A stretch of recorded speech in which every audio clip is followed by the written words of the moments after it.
All right, Peter Weller for the History Channel. Isn't that amazing? I mean, it's the allure of the Mayans.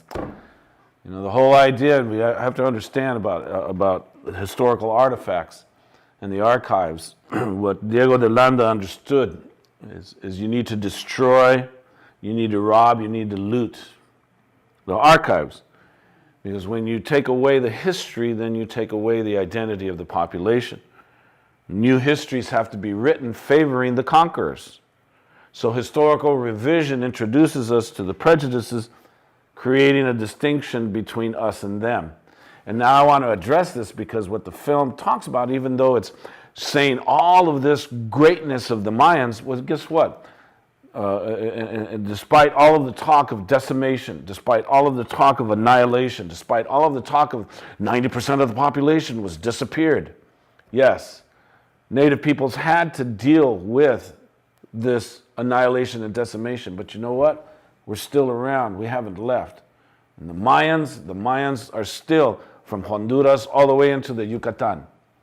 But we need to understand, again, the significance of the conquest, the significance of creating colonial settler societies and eliminating those who are already here. Because then all of a sudden it's just like, for instance, you get all of these films that they go and fascinate. They're fascinating. The Mayans were fascinating way back then. Well, what about the Mayans right now?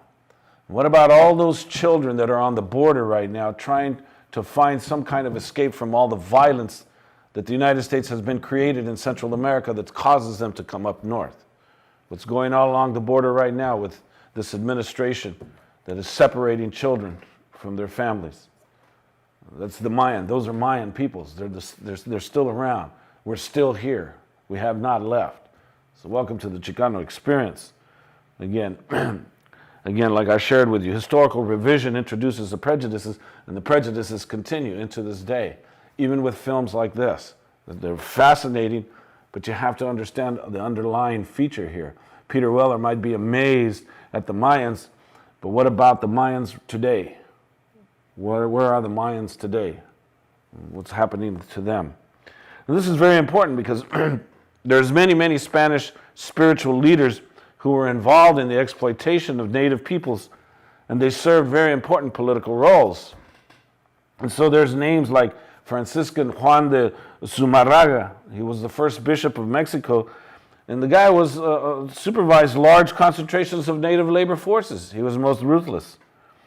We're going to run into a Dominican friar named Bartolomeo de las Casas, and there's another Franciscan named Toribio de Benavente, which is known as Motolonia, which means poor in Nahuatl.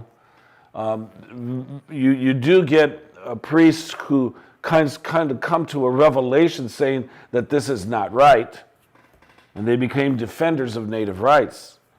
In fact, Bartolomeo de las Casas is going to advocate for native rights once he realizes what he's doing, what he's committing in this thing called genocide, because he's a participant in it, and he's going to realize that he needs to go to before the Pope and tell the Pope that native peoples are human beings. You can't just go and massacre them and murder them, that they are actually human. Now we're going to go to a film clip from another documentary entitled Christianity, the Second Thousand Years. And we're going to appreciate that the role Christianity played in enslaving native peoples first and then Africans. And in the middle, we're going to encounter Father Bartolomeo de las Casas. But let's appreciate, and again, let's understand again the conquest of Mexico, the conquest of the Caribbean.